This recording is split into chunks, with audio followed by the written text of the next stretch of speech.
आज ମୁଁ ଯାଉଛି ନୟାଗଡ଼ ଜିଲ୍ଲାର ଏମିତି ଏକ ଗାଁ ଯେଉଁ ଗାଁରେ କି ଘଟିଥିଲା ଏମିତି ଏକ ଘଟଣା ଯେଉଁ ଘଟଣାରେ ହିଁ ରହିଯାଇଥିଲା। କଥାଟା ଏହି କି ସେଇ ଗାଁରେ ଗୋଟେ ଋଷି ତପସ୍ୟା କରିଥିଲେ ଏବଂ ସେଇଠିକି ଭଗବାନ ରାମ ଏବଂ ହନୁମାନ ମଧ୍ୟ ଆସିଥିଲେ। କଥାଟା ମିଛ ଲାଗିଲେ ବି ସତ। ସେଇ ଗୁମ୍ଫାକୁ ଆମେ ଆଜି ଯିବା, ତ ଆପଣ ପୁରା ବିନା ସ୍କିପ୍ରେ ଭିଡ଼ିଓଟାକୁ ଦେଖିବାକୁ ଜମା ବି ଭୁଲନ୍ତୁନି। ତ ଚାଲ ଭିଡ଼ିଓଟି ଏଇଠି ଷ୍ଟାର୍ଟ କରିବା। ଏହି ଘଟଣାଟା ଘଟିଥିଲା ନୟାଗଡ଼ ଜିଲ୍ଲାରେ ଥିବା ଏକ ଛୋଟ ଗାଁ ବାଣୀଗଛ। ତ ସେଇ ଗାଁରେ ଘଟିଥିଲା 1900 ମସିହାରେ ଏକ ଘଟଣା, ଯାହା ଶୁଣିଲେ ଆପଣ ଆଶ୍ଚର୍ଯ୍ୟ ହେଇଯିବେ। ତ ସେତେବେଳେ ନା ଥିଲା ଇଣ୍ଟରନେଟ୍, ନା ଥିଲା ମୋବାଇଲ ଫୋନ୍। ସେତେବେଳେ ସେଇ କଥା ସେଇଠି ହିଁ ଲୁଚି ରହିଯାଇଥିଲା। ତ ଏବେ ଚାଲିଛି ବର୍ତ୍ତମାନ ଆମର 2026 ବର୍ଷ। ତ ଏବେକା ଯୁଗରେ ଇଣ୍ଟରନେଟ୍ ଏବଂ ସୋସିଆଲ ମିଡ଼ିଆ ବହୁତ ଆଗରେ ଅଛି। ତ ଆପଣମାନେ ଯେମିତି ଟାଇଟେଲ୍ ଏବଂ ଥମ୍ବନେଲ୍ ଦେଖିକି ଭିଡ଼ିଓଟା କ୍ଲିକ୍ କରିକି ଦେଖୁଛନ୍ତି এই ଭିଡ଼ିଓଟି, ତ ଭିଡ଼ିଓଟା ଯଦି କ୍ଲିକ୍ କରିସାରିଲେଣି ଆପଣ ସେ ପର୍ଯ୍ୟନ୍ତ ଦେଖିବାକୁ ଜମା ବି ଭୁଲନ୍ତୁନି। ତ ଏଇଟା ହେଉଛି ସେହି ରହସ୍ୟମୟ ଜାଗା ଯେଉଁଠି ମୁଁ ଆସି ପହଞ୍ଚି ଯାଇଛି। ଆଉ ସେଇ ଜାଗାରେ ଏବେ କ'ଣ ଅଛି ଆଉ କେମିତି ପରିସ୍ଥିତିରେ ଜାଗାଟା ଅଛି ଆପଣଙ୍କୁ ଫୁଲ୍ ଡିଟେଲ୍ସରେ ଦେଖାଉଛି। ତ ଏବେ ମୁଁ ଫାଇନାଲି ପହଞ୍ଚି ଯାଇଛି ସେଇ ଜାଗାରେ ଯେଉଁ ଜାଗାରେ 900ରୁ 1000 ବର୍ଷ ତଳର ଘଟଣା ଘଟିଥିଲା। ତ ଏଇଠି ଆଉ ମୁଁ ଯେଉଁଠି ଅଛି ମୋ ପଛପଟେ ସେଇ ଗୁମ୍ଫାଟି ରହିଛି। ସେଇ ଗୁମ୍ଫା ଦୀର୍ଘ 900ରୁ 1000 ବର୍ଷ ତଳର। ଆଉ ଏଇଠି କିଛି ଋଷି ଏଇଠି ଆସି ତପସ୍ୟା କରୁଥିଲେ। ଆଉ ସେଇ ଜାଗା ଏବେ ମଧ୍ୟ ଏଇଠି ରହିଛି। ଆଉ ମୁଁ ଆପଣମାନଙ୍କୁ ଦେଖାଇବାକୁ ଆସିଛି। ତ ଏଇ ଜାଗାଟି ହେଉଛି ନୟାଗଡ଼ ଜିଲ୍ଲାର ଦଶପଲ୍ଲା ବ୍ଲକ ଅନ୍ତର୍ଗତ ବାଣୀଗଛାରେ ଏଇ ଜାଗାଟି ରହିଛି। କିନ୍ତୁ ଏଇଟା ଲୋକଲୋଚନକୁ ଆସିନି, କାରଣ ଏହା ବିଷୟରେ କେହି ମଧ୍ୟ ଭିଡ଼ିଓ ବନେଇ ନାହାନ୍ତି। ତ ଏଇଟା ମୁଁ ଫାର୍ଷ୍ଟ ଟାଇମ୍ ବନାଉଛି। ତ ଆପଣ ଭିଡ଼ିଓଟି ପୁରା ଫାର୍ଷ୍ଟରୁ ଶେଷ ପର୍ଯ୍ୟନ୍ତ ଦେଖିବାକୁ ଜମା ଭୁଲନ୍ତୁ। ତ ନମସ୍କାର ଭାଇ ଭଉଣୀମାନେ, ଆଉ ଗୋଟେ ନୂଆ ଭିଡ଼ିଓରେ ଆପଣମାନଙ୍କୁ ସମସ୍ତଙ୍କୁ ସ୍ୱାଗତ କରୁଛି। ମୁଁ ଲିକୁନ ବାବୁ। ତ ଆପଣ ଇଣ୍ଟ୍ରୋ ଦେଖି ଜାଣିସାରିବେଣି ଭିଡ଼ିଓଟା ଆଉ କେଉଁ ଟପିକରେ ହେଉଛି।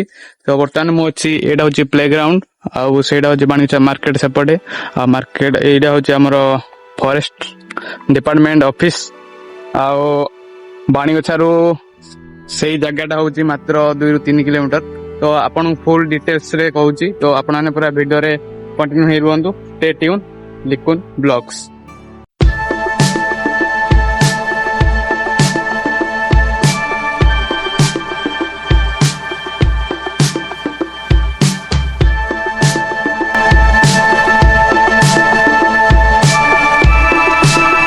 ବାଣୀଗଛା ମାର୍କେଟ ଠାରୁ 1ରୁ 2 କିଲୋମିଟର ଆସିବା ପରେ ଏକ ପ୍ରକୃତିର ସୌନ୍ଦର୍ଯ୍ୟରେ ସୁନ୍ଦର ଗୋଟେ ପେଟ୍ରୋଲ ପମ୍ପ ଦେଖିବାକୁ ମିଳିଲା। ଆଉ ସେଇ ପେଟ୍ରୋଲ ପମ୍ପରେ ଆମେ ମଧ୍ୟ କିଛି ତେଲ ପକାଇ ଆଗକୁ ଯାତ୍ରାରେ ବାହାରି ପଡ଼ିଲୁ।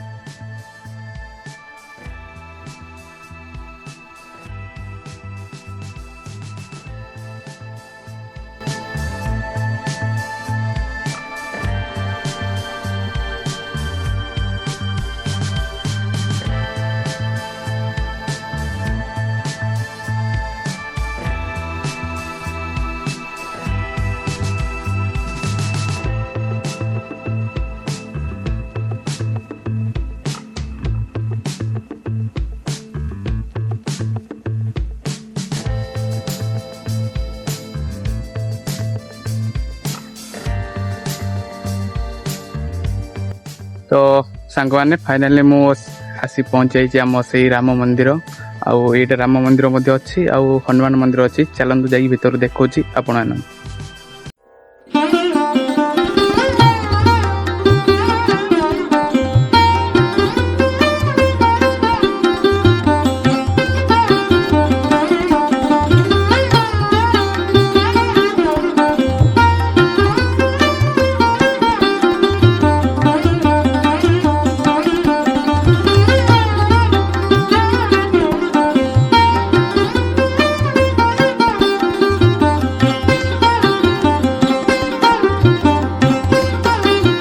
ତ ସାଙ୍ଗମାନେ ମୋ ପଛପଟେ ଦେଖିପାରୁଥିବେ, ଏଇଟା ହେଉଛି ପ୍ରଭୁ ରାମଚନ୍ଦ୍ରଙ୍କର ମନ୍ଦିର।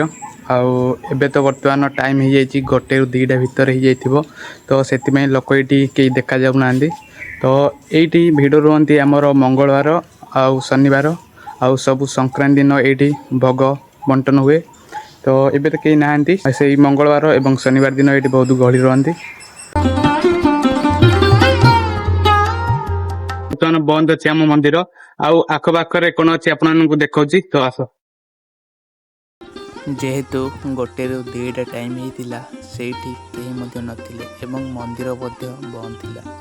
ତ ମନ୍ଦିର ଚାରିପଟେ ବୁଲିକି ଦେଖିଲି ଆଉ ବହୁତ ସୁନ୍ଦର ଗୋଟେ ବାମନଙ୍କର ମୂର୍ତ୍ତି ଥିଲା ଏବଂ ନୃସିଂହ ଠାକୁରଙ୍କର ମଧ୍ୟ ମୂର୍ତ୍ତି ଥିଲା।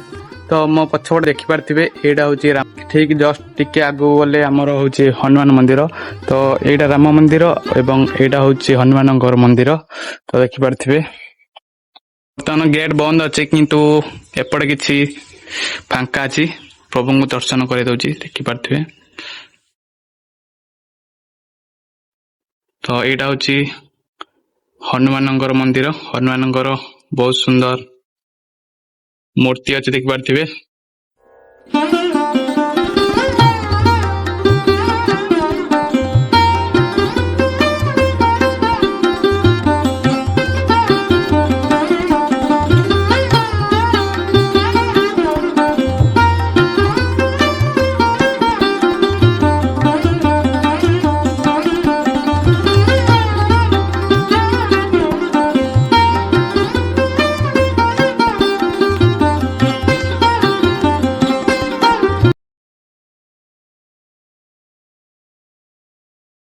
तो ये रोडटा जाइए आमर दशपल्ला रू नयगढ़ रोड भुवनेश्वर रोड आउ एपटे जाऊँगी आमर बौद्ध संबलपुर रोड।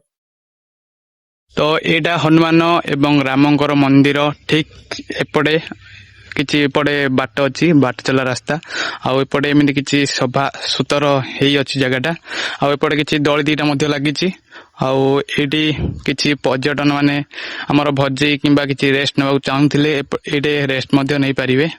तो एमती किछि अच्छी एरिया।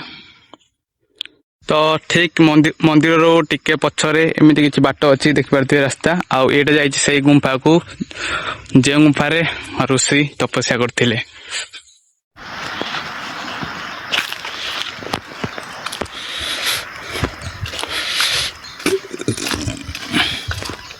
तो चलतु जीवा से गुंफा आउ से 900 ରୁ 1000 वर्ष तलर कथा जो लुचि रही पर्यंत। तो एमती किसी देखिपारे एरिया पूरा घंच जंगल चारिपटे जंगल आमती किसी अच्छी चलन देखा भितर।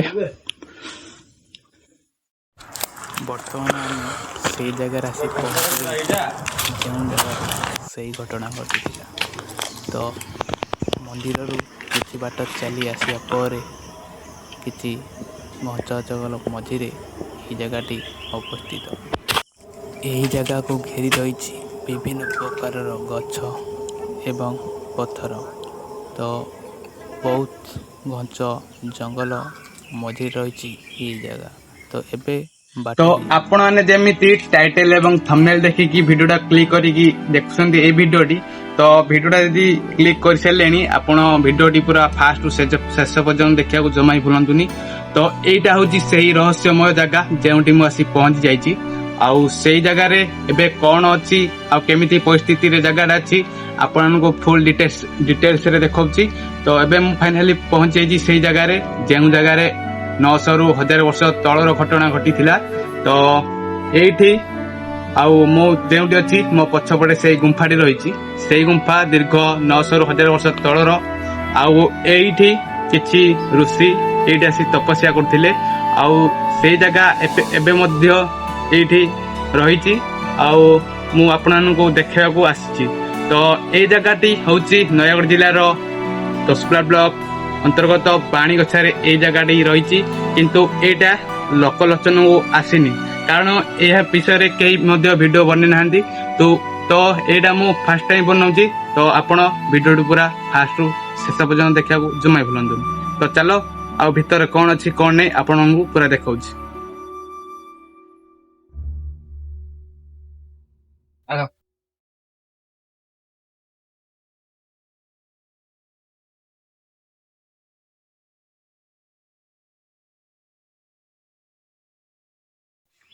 ତ ସାଙ୍ଗମାନେ ଭିତରେ ତ ବହୁତ ଅନ୍ଧାର ହେଇଛି, ତ ଆପଣଙ୍କୁ ହେଲେ ବି ଦେଖଉଛି, ଯେହେତୁ ମୁଁ ଆପଣମାନଙ୍କୁ ଦେଖିବା ପାଇଁ ଆସିଛି। ତ ଆସ। ତ ସାଙ୍ଗମାନେ, ତ ଭିତରେ ବହୁତ ଅନ୍ଧାର ମଧ୍ୟ ହେଇଯାଇଛି, ଦେଖିପାରୁଥିବେ। ଯେହେତୁ ଆମର ପଥର ତଳେ ଗୁମ୍ଫାଟା ରହିଛି, ସେଥିପାଇଁ ବହୁତ ଅନ୍ଧାର ମଧ୍ୟ ହେଇଯାଇଛି। ଥଣ୍ଡା କେମିତି ଲାଗୁଛି ନା? ତ ଦେଖନ୍ତୁ, ଫ୍ଲାସ ଲାଇଟ୍ ଅନ୍ କରିଦେଇଛି ବର୍ତ୍ତମାନ। ତ ବର୍ତ୍ତମାନ ବହୁତ ଖତରନାକ ଲାଗୁଛି ଏଇ ଗୁମ୍ଫାଟା। ତ ଯେହେତୁ ଅନ୍ଧାର ହେଇଛି, କିଛି ଦେଖାଯାଉନି, ତଥାପି ଆପଣଙ୍କୁ ଦେଖଉଛି ଭିତରକୁ ଯାଇକି। ତ ଏଇଟା ହଉଛି ବାହାରଟା, ଦେଖିପାରୁଥିବେ। ଏଇଟା ଆମ ଦାଦା ବସିଛନ୍ତି ସେଇଠି, ଆଉ ଏମିତି କିଛି ଏରିଆ ଅଛି। ବହୁତ ଖତରନାକ ଲାଗୁଛି ଭିତର ଏରିଆଟା।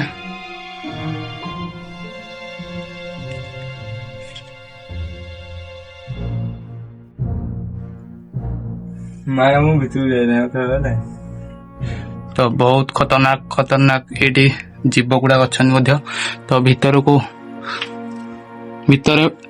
ସେଇ ଭିତରେ ଆହୁରି ମଧ୍ୟ ଗୁମ୍ଫା ରହିଛି, କିନ୍ତୁ ମୁଁ ଏତେ ରିସ୍କ ନେଇପାରିବିନି, କାରଣ ଭିତରକୁ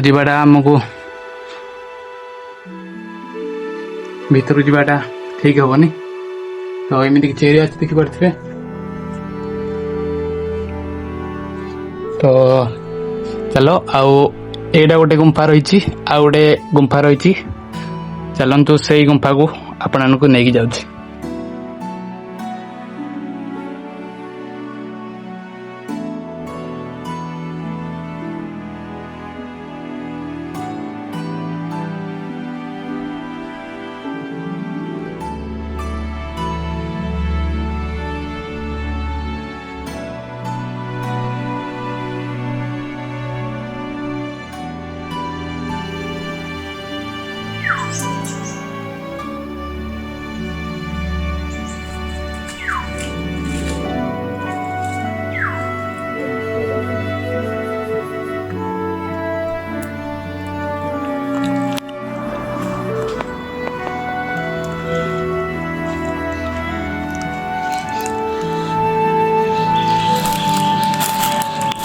ଏଇ ବଡ଼ ପଥର ତଳେ ସେଇ ଗୁମ୍ଫାଟି ରହିଛି।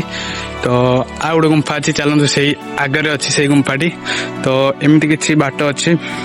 ତ ଏଇଟା ତ ଆଗରୁ ବହୁତ ଜଙ୍ଗଲ ଥିଲା, ଏବେ ହିଁ ଏଇଟାକୁ କିଛି ଲୋକ ଆସିକି ସଫା କରିଛନ୍ତି। ତ ଏମିତି କିଛି ଚାଲନ୍ତୁ ଅଛି ଆଗରେ ଆଉ ଗୋଟେ ଗୁମ୍ଫା। ତ ସେଇ ଗୁମ୍ଫା ବି ବହୁତ ଡେଞ୍ଜରିୟସ୍ ଅଛି।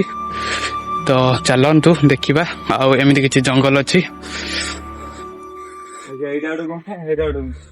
ତ ଦେଖିପାରୁଥିବେ ଏମିତି କିଛି ପଥର ଅଛି, ବଣି ପଥର। ସେଇଟା ଗୋଟେ ଗୁମ୍ଫା ଅଛି, ସେଇଟା ଛାଡନ୍ତୁ। ଆଉ ଗୋଟେ ବଡ ଗୁମ୍ଫାକୁ ଆପଣଙ୍କୁ ନେଇକି ଯାଉଛି, ଚାଲନ୍ତୁ ଦେଖିବା।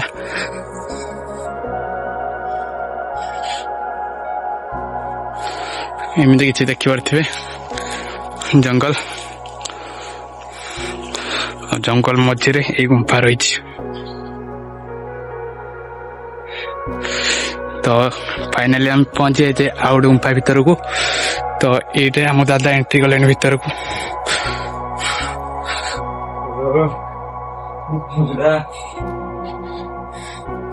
ତ ଏଇଟା ହଉଛି ସେଇ ଗୁମ୍ଫା, ଦେଖିପାରିଥିବେ।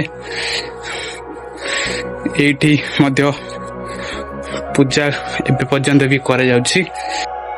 ଲୋକଙ୍କ କହିବା ଅନୁସାରେ ସେଇ ଘଟଣା ଘଟିବା ଦିନଠୁ ଏଇଠି ସବୁ ବର୍ଷ ପୂଜା ମଧ୍ୟ ହେଇଥାଏ। ତ ଦେଖିପାରୁଥିବେ ଏମିତି କିଛି ଜଙ୍ଗଲ ମଝିରେ ଗୋଟେ ଗୁମ୍ଫା ରହିଛି। ତ ଏପଟେ ତ ଆମ ଦାଦା ଆଗକୁ ବଢ଼ି ଚାଲିଛନ୍ତି ନ ଡରିକି, ମୁଁ ତାଙ୍କ ପଛରେ ପଛରେ ଯାଉଛି। ତ ସେଇ ଆଗରେ ଆଉ କ'ଣ ଅଛି କ'ଣ ନାହିଁ ଆପଣମାନଙ୍କୁ ପୁରା ଭିଡ଼ିଓରେ ଦେଖୁଛି। ତ ଆପଣମାନେ ପୁରା ଜଡ଼ି ହେଇ ରୁହନ୍ତୁ। ତ ଏଇଟା ଏମିତି କିଛି, ସେପଟୁ ଆମେ ପଶିଲେ ଆଉ ଏଇପଟେ ବାହାରିଲେ। ତ ଦେଖନ୍ତୁ,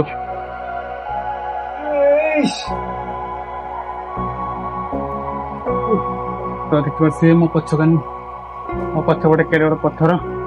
ଆଉ ସେଇ ପଥର ଭିତରେ ପଶିକି ଆମେ ବର୍ତ୍ତମାନ ଆସିଲେ। ଆଉ ତ ମୁହଁରୁ ପ୍ରବଳ ଜୋରେ ଝାଳ ବାହାରିଲାଣି। ଦେଖିପାରୁଥିବେ ଏଇଟା ହଉଛି ସେଇ ଗୁମ୍ଫା। ଦେଖିପାରୁଥିବେ କେତେ ବଡ଼ ପଥର।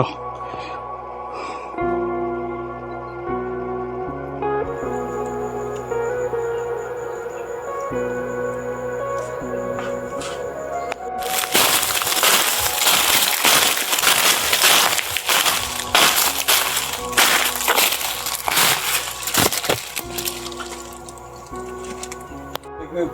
ଗୋଟେ ଛୋଟିଆ ଗୁମ୍ଫାଟେ ଅଛି। ଛୋଟିଆ ଗୁମ୍ଫାଟେ ଏପଟେ ପଶି ଏପଟେ ବାହାରି ପଡିବ। ହଁ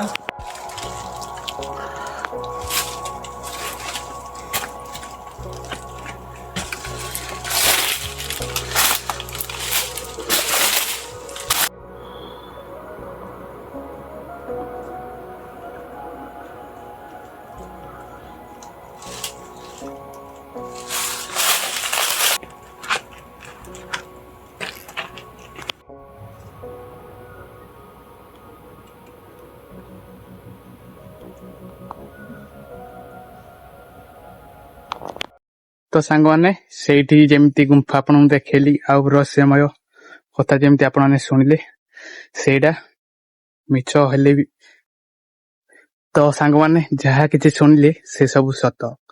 ତ ଏଇଟା ଘଟିଥିଲା ଆପଣଙ୍କୁ ଯେମିତି ଶୁଣିଲେ ଆପଣମାନଙ୍କୁ କହିଲି ସେ କଥା। ତ ଏଇ କଥାଟା ଏବେ ପର୍ଯ୍ୟନ୍ତ ଲୋକଲୋଚନକୁ ଆସିନଥିଲା କାରଣ ଏଇ କଥାକୁ କେହି ମଧ୍ୟ ଭିଡିଓ ମାଧ୍ୟମରେ କହିନଥିବେ। ତ ଏଇଟା ମୋ ଭିଡିଓରେ ଆପଣମାନେ ଫାର୍ଷ୍ଟ ଟାଇମ ଶୁଣୁଥିବେ। ତ ଚାଲନ୍ତୁ ଆଉ କିଛି ରହସ୍ୟ ଶୁଣନ୍ତୁ। ତ ଏମିତି କିଛି ଦେଖିପାରୁଥିବେ, ଏମିତି କିଛି ଗଛ ଅଛି ଆଉ ଗଛ ଉପରେ ଗୋଟେ ପଥର ଅଛି। ସେ ଉପରକୁ ଯିବା, ଯାଇକି ଦେଖିବା କେମିତି କଣ ଅଛି। ତ ଏମିତି କିଛି ଏରିଆ ଅଛି ଆଉ ଯେମିତି ଦେଖେଇଥିଲି ଆପଣଙ୍କୁ ସେଇ ମନ୍ଦିର ସେଇଠି ଦେଖିପାରୁଥିବେ। ତ କ୍ୟାମେରା ଏତେ ଦେଖାଯାଉନି। ତ ସେଇଟା ହଉଛି ମନ୍ଦିର ଆଉ ମନ୍ଦିରରୁ କିଛି ଜଙ୍ଗଲ ଭିତରୁ ଆସିବା ପରେ ଏଇ ଏରିଆକୁ ଆମେ ପଳେଇ ଆସିଛୁ। ତ ଏମିତି କିଛି ଏରିଆ ଅଛି ଆଉ ଏଇଟା କିଛି ଏମିତି ବର ଗଛ ଅଛି ଦେଖିପାରୁଥିବେ।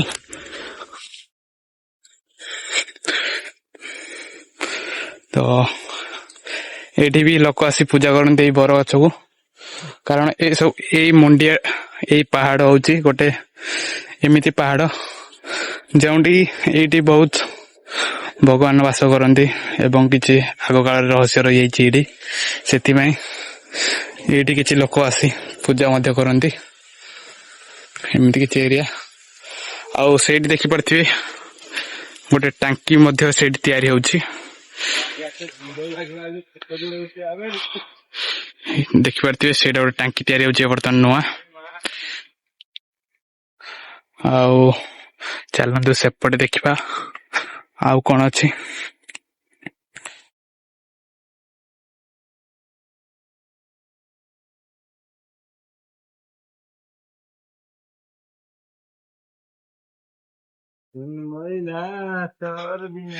ତ ଏମିତି କିଛି ଏରିଆ ଦେଖିପାରୁଥିବେ। ତ ଆପଣମାନେ ଫୁଲବାଣୀ ମୁକୁଲିଙ୍ଗିଆ ଦେଖିଥିବେ କିନ୍ତୁ ବାଣୀଗଛରେ ଏମିତି କେବେ ଦେଖିନଥିବେ। ତ ଏଇଟା ହଉଛି ଦେଖନ୍ତୁ ଏମିତି କିଛି ଆରାଉଣ୍ଡ ଏରିଆ ଆମର ଖତରନାକ। ତ ଫୁଲବାଣୀ କାହିଁକି ଯିବେ, ତ ଆମର ଏଇଠି ବାଣୀଗଛକୁ ପଳେଇ ଆସିବେ, ବାଣୀଗଛା ଜଙ୍ଗଲ ଉପରକୁ। ତ ମୁକୁଲିଙ୍ଗିଆର ଫିଲ୍ ନେଇପାରିବେ। ଆଉ ସେପଟେ କିଛି ଲୋକଙ୍କର ଘର ମଧ୍ୟ ଅଛି ଏଇଠୁ ଦେଖାଯାଉଛି।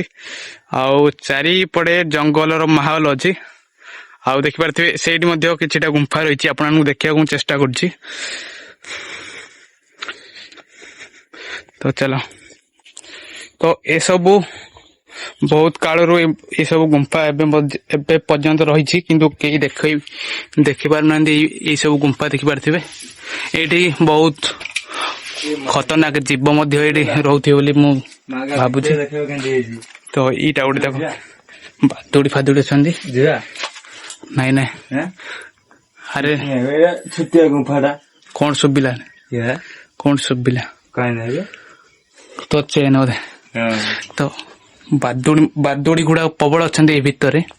ହେଇ ଆଳୁ ଗୁମ୍ଫାଟା ଯିବା, ଚାଲୁ କିଛି ନାହିଁ। ଆମ ଦାଦା କହିଲେଣି ଯିବା ବୋଲି କିନ୍ତୁ ମତେ ବହୁତ ଭୟ ଲାଗୁଛି। ତ ଏମିତି କିଛି ଦେଖିପାରୁଥିବେ ଗୁମ୍ଫା।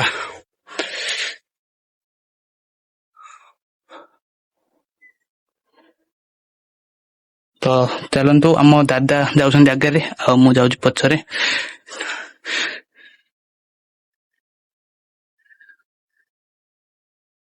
ଦେଖିକି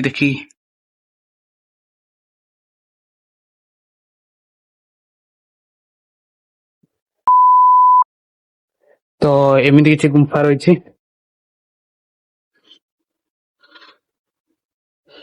ତ ଏଇଟା ଗୋଟେ ଗୁମ୍ଫା। ଯାଇଛ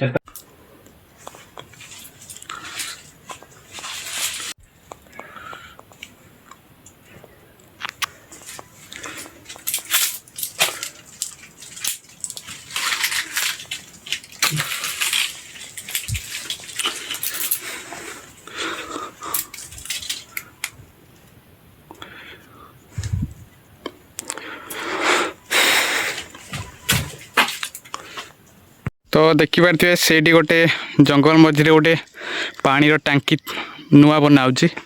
ଆଉ ସେପଟେ ରହିଲା ଆମ ବାଣୀଗଛା ମାର୍କେଟ। ତ ଦେଖିପାରୁଥିବେ ପାହାଡ଼ର ମଝିରେ ରହିଛି ଆମ ମାର୍କେଟ, ବାଣୀଗଛା ମାର୍କେଟଟା।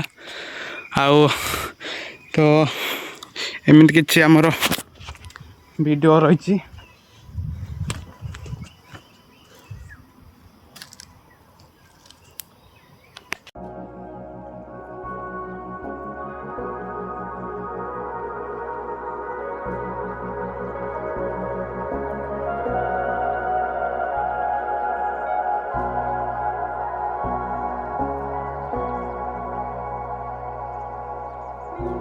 ତ ଗୁମ୍ଫା ଏକ୍ସପ୍ଲୋର କଲା ବେଳେ ମିଳିଗଲା ଗୋଟେ ମାଙ୍କଡ଼ କେନ୍ଦୁ। ଦେଖିଥିବେ ଏଇଟା ହେଉଛି ମାଙ୍କଡ଼ କେନ୍ଦୁ। ଆଉ ଏହାର ଗୋଟେ ନର୍ମାଲ କେନ୍ଦୁ ଅଛି, ସେଇଟା ଲୋକମାନେ ଖାଆନ୍ତି।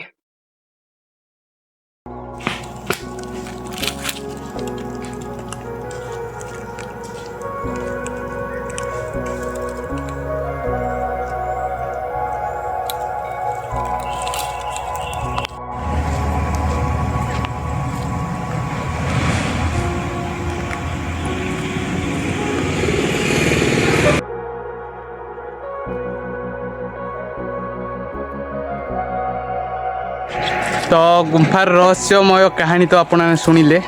ଏ କଥା ମିଛ ଲାଗୁଥିଲେ ବି ଏଇଟା ନିରାଟ ସତ ଘଟଣା। ତ ଏଇ ଘଟଣା ଯେମିତି ବହୁତ ପୁରୁଣା ଘଟଣା। ତ ଏଇ ଘଟଣାଟା 2026ରେ ଆପଣଙ୍କୁ ଦେଖିବାକୁ ମିଳୁଛି। ତ ସେତିକି ଯଥେଷ୍ଟ। ତ ଏମିତି କିଛି ରହସ୍ୟମୟ କାହାଣୀ ଏବଂ ଘଟଣା ଶୁଣିବାକୁ ଏବଂ ଦେଖିବାକୁ ଚାହୁଁଥିଲେ ମୋ ଚ୍ୟାନେଲକୁ ଲାଇକ୍ କରିଦିଅ ଭିଡ଼ିଓକୁ, ଏବଂ ଚ୍ୟାନେଲକୁ ନୂଆ ଆସିଥିଲେ ଚ୍ୟାନେଲକୁ ସବସ୍କ୍ରାଇବ୍ କରିଦିଅ। ତ ଦେଖିବା ଗୋଟେ ନେକ୍ସଟ ଭିଡ଼ିଓରେ। ରହୁଛି। ଜୟ ଜଗନ୍ନାଥ, ଜୟ ଶ୍ରୀରାମ।